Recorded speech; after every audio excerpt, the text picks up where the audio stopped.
मथुरा वृंदावन से खबर आ रही है सामने। भगवान कृष्ण और अपना आराध्य और पति मानने वाली देवी इंदुलेखा ने आज ब्रज के मंदिर और तीर्थ स्थलों के आसपास मांस मदिरा की बिक्री पर पूर्ण प्रतिबंध लगाने की मांग को लेकर जल समाधि लेने का निर्णय लिया। इंदुलेखा का तर्क है कि मथुरा वृंदावन में सनातन विचारधारा की सरकार और उत्तर प्रदेश में मुख्यमंत्री योगी आदित्यनाथ की सरकार होने के बाद मंदिर और धार्मिक स्थलों के पास शराब और मांस की बिक्री जारी।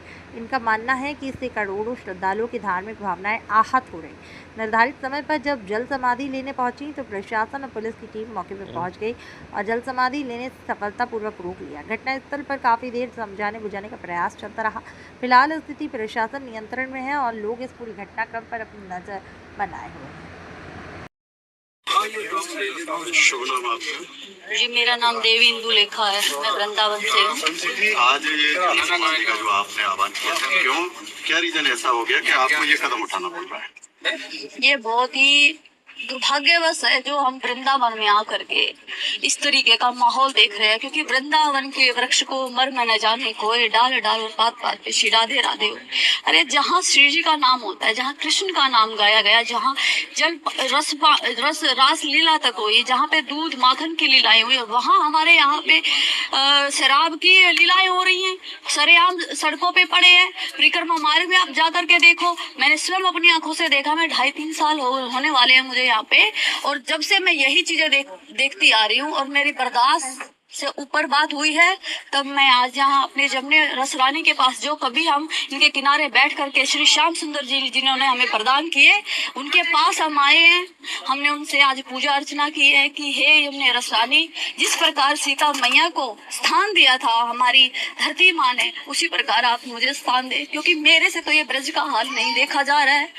लोगों को लगता है कि टीआरपी है। भाई टीआरपी है तो इंसान अपना सोशल मीडिया पे भी एक्टिव रहता है, मैंने खुद के चैनल भी बनाते हैं, इंसान ये सब करता है। लेकिन मुझे सच में इतना कष्ट हुआ, मेरे बिहारी जी को कष्ट हुआ उनकी आज्ञा से। जब हम सुबह आज पूजा करने लगे थे, तब ये भाव मेरे अंदर से मेरे बिहारी जी ने दिया और उनसे हमने बात की, वार्तालाप की। उन्होंने हमें वो जवाब दिया कि हाँ, आपको ये कदम उठाना चाहिए और मैं तेरे साथ हूँ। तब मैं यहाँ पे आई हूँ। मांस, अंडा, मदिरा जितना भी है, मैं शासन से, प्रशासन से, योगी सरकार तक मेरी ये बात पहुंचे, क्योंकि योगी जी आप स्वयं आप कहते हो मैं संत हूँ, तो संतों का काम होता है कि ब्रज में ऐसे शोभा नहीं देता है। हमारी आस्था का सवाल है। हम किससे जा करके ये बातें कहे कि हमारे साथ आए दिन ऐसे होता है। 3-4 बार रिक्शा से हम नीचे उतरे हैं, पी करके यहाँ पे ई रिक्शा चलाते हैं, तो ई रिक्शा वालों पर भी थोड़ा सा ध्यान देना चाहिए शासन प्रशासन को। जहाँ पे यहाँ पे अगर आगे वाले समय में मैं खुद वीडियो बना करके आप लोगों को दे दूंगी कि यहाँ पे ये हाल होता है,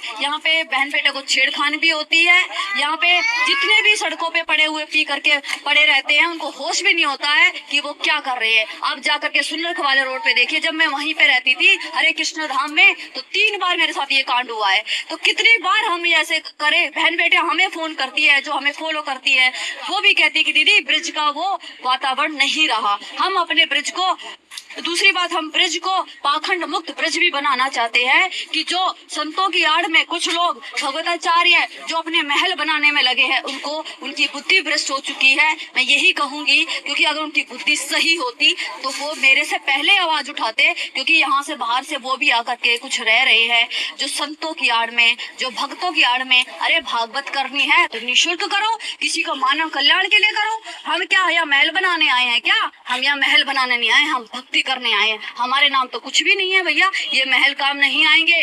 कर्म ही आपका जो है वही आपको सजा देता है। धर्म युक्त आप कर्म करें। मैं सबको कहना चाहूंगी कि अभी भी सुधर जाओ। जितने भी पाखंडी आप ब्रज में पड़े हो, आपकी बुद्धि भ्रष्ट हो चुकी है, और जाग जाओ, क्योंकि ये ना महल काम आएंगे, ना ही आपके बड़ी बड़ी लग्जरी गाड़ियां, ना काफिले, कुछ काम नहीं आने वाला है। हमारी यमुने महारानी की देखिए दशा क्या हो गई है। आप अपनी कथाओं में टीआरपीओ में लगे हो, काफिले के साथ आप चलते हो, लेकिन वो काफिले में पैसा ना लगा के आपको किस चीज का डर है?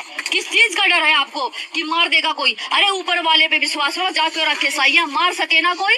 अरे जब उनके भरोसे आ गए हो तो भजन करो, लोगों के लिए धर्मशाला खोलो निःशुल्क, यहाँ पर मांस मदिरा मुक्त, इसके ऊपर आवाज उठाओ। लेकिन तुम तो एसीओ में लेटे हो, तुम्हें शर्म नहीं है?